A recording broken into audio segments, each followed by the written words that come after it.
Hey, it's Shane with GotRom.com. This video is about the secret to stretching and flexibility.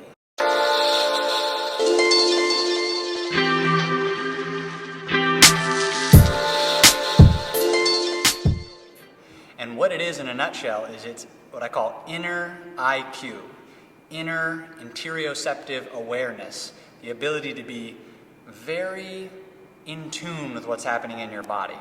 And there's actually 3 different doorways that you can become more aware of what's happening in your body. And they are stretching, obviously, strengthening, and massage.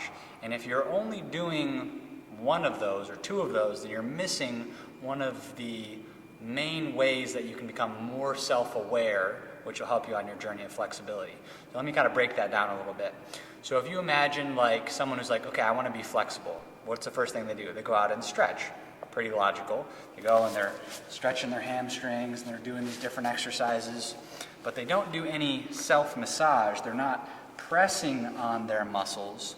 They're not getting a big source of feedback from their body sensations on how this feels. So say they're stretching their hamstrings and they're like, I'm stretching, and I have some success with getting my hamstrings more flexible, but they never press into the tissues.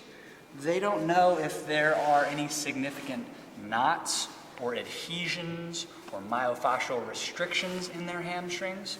So if you would compare someone who has only stretched for an entire year with someone who has stretched and either gotten a lot of massage or done a lot of massage on themselves, or ideally both, I'm going to assert that the person who has done stretching and massage will have a lot more awareness, inner IQ, of what's going on in their body, where they need to work, and they'll probably be more flexible.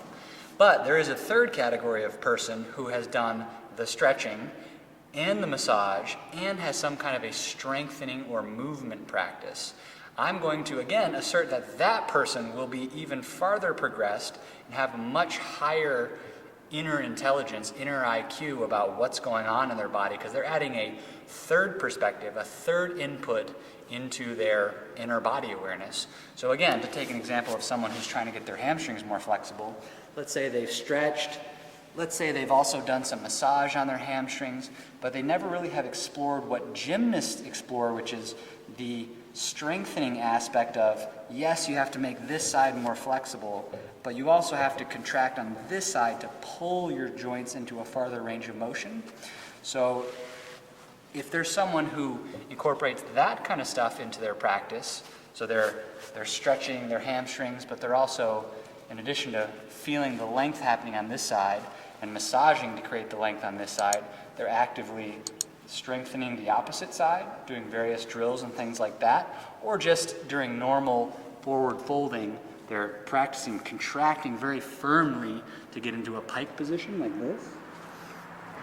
That person will be the most successful. Not only will they know what it feels like to stretch and be at end range, they'll know what the texture's like, and they'll know how to build strength in those ranges as well.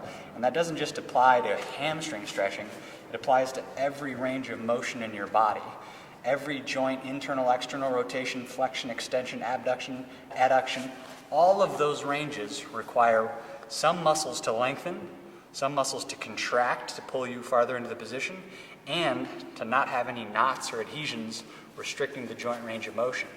So that's the big secret to stretching and flexibility is, have you walked through all 3 doorways? You know, another saying is wisdom comes from multiple perspectives.